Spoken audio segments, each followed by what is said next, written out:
আসসালামু আলাইকুম।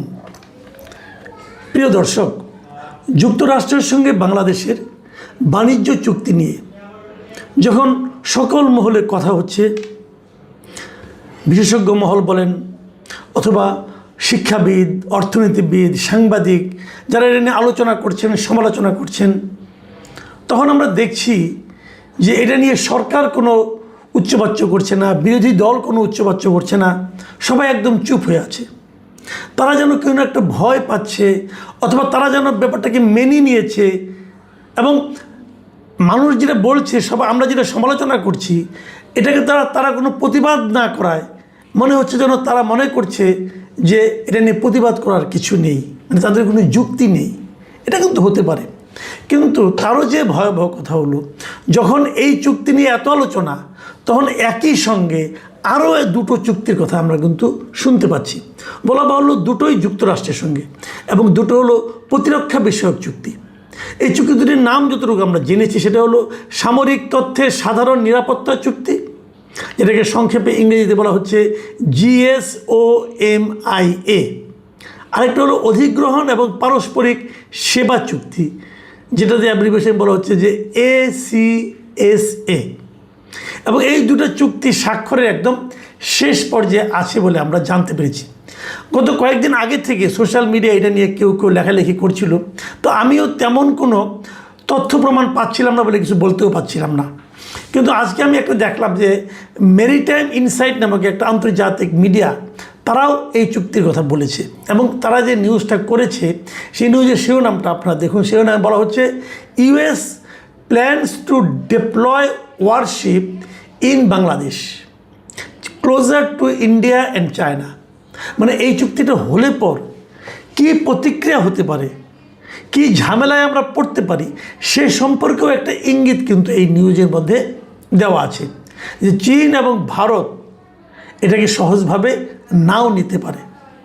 এখন প্রশ্ন হলো চুক্তিতে কি আছে। আমরা চুক্তি বিষয়টা যদি বোঝার চেষ্টা করি, এই চুক্তিতে যে কথাটা বেসিক্যালি বলা হয়েছে, অনেক কথার ফাঁক দিয়ে যেটা বলা হয়েছে যে মার্কিন যুদ্ধজাহাজ এবং সামরিক বিমান এগুলো বাংলাদেশের বন্দর এবং বিমান ঘাঁটিগুলো জ্বালানি সংগ্রহ, রক্ষণাবেক্ষণ এবং লজিস্টিক সহায়তার জন্য ব্যবহার করতে পারবে। মানে আমাদের নৌবন্দর, আমাদের বিমানবন্দর যুক্তরাষ্ট্র তাদের প্রয়োজন অনুযায়ী ব্যবহার করতে পারবে। এখন তারা ব্যবহার করে কি করবে? দেখুন, এইগুলি কিন্তু খুব একটা বেসিক পয়েন্ট।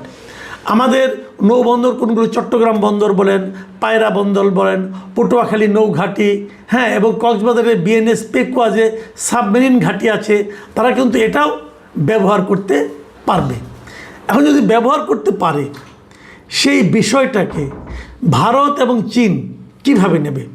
তারা কি খুশি হবে? এই বন্দরগুলো যদি ধরা যাক, কথার কথা, আমরা যদি ভারতকে ব্যবহার করতে দিতাম, এখন আলাপ বাদ দেন, ধরা যাক শেখ হাসিনারা বলে, তখন যদি বাংলাদেশ এই ঘাঁটিগুলো ইন্ডিয়াকে ব্যবহার করতে দিত, সারা দেশে কী হতো বলুন তো? একটু তুলকালাম কাণ্ড হয়ে যেত।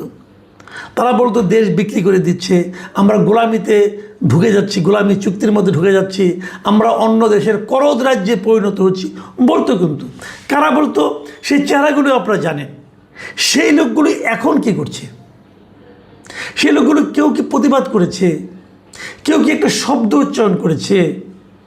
তাহলে যে গোলামি হয়নি সেটা নিয়ে তাদের চিৎকার চেঁচামেচি আমরা দেখেছি, কিন্তু যে গোলামি হয়ে যাচ্ছে, চুক্তির নাম টাম সবই ঠিক হয়ে গেছে, কি হবে তাও আমরা ইন্টারন্যাশনাল মিডিয়াগুলোতে এগুলো নিয়ে লেখালেখি চলছে, সেগুলো নিয়ে আমাদের মিডিয়াও চুপ।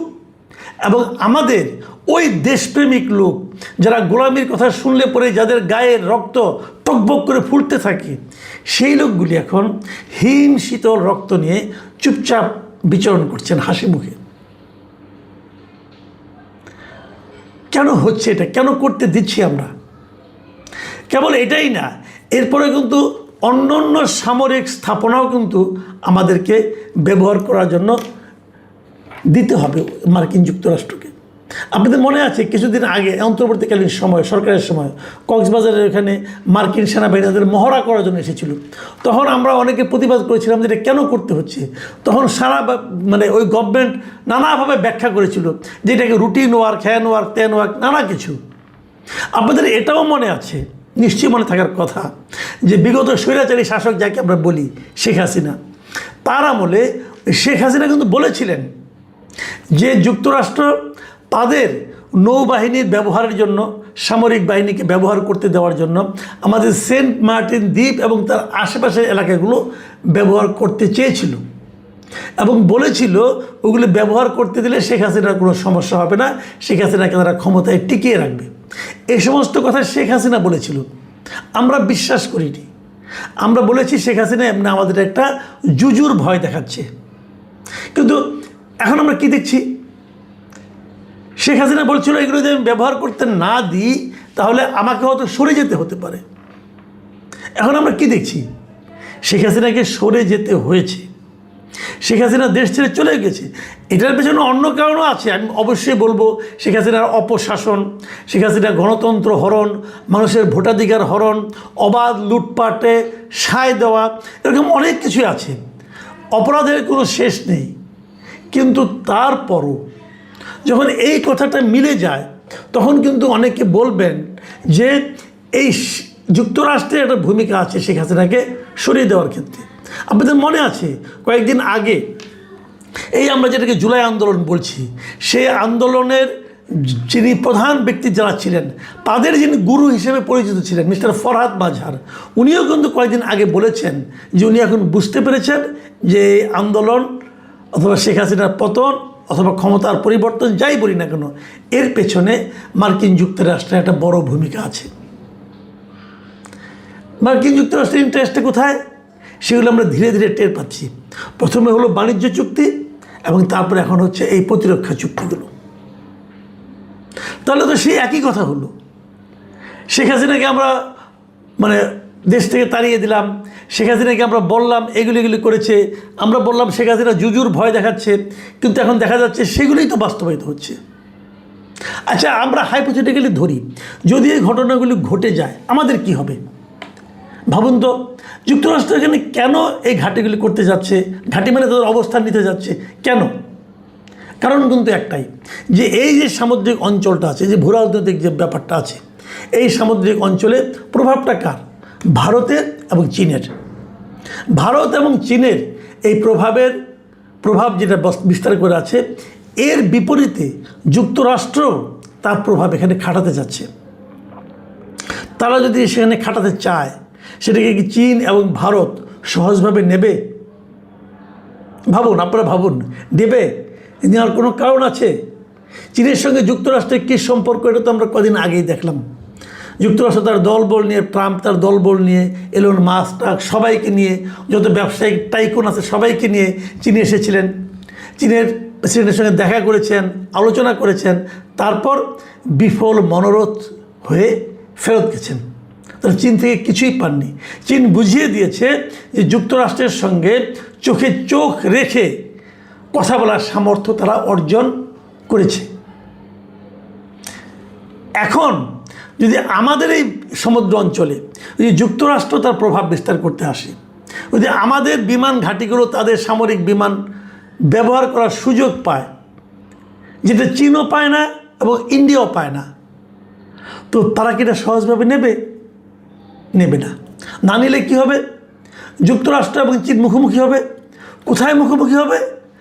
আমাদের সমুদ্র এলাকায় মুখোমুখি হবে।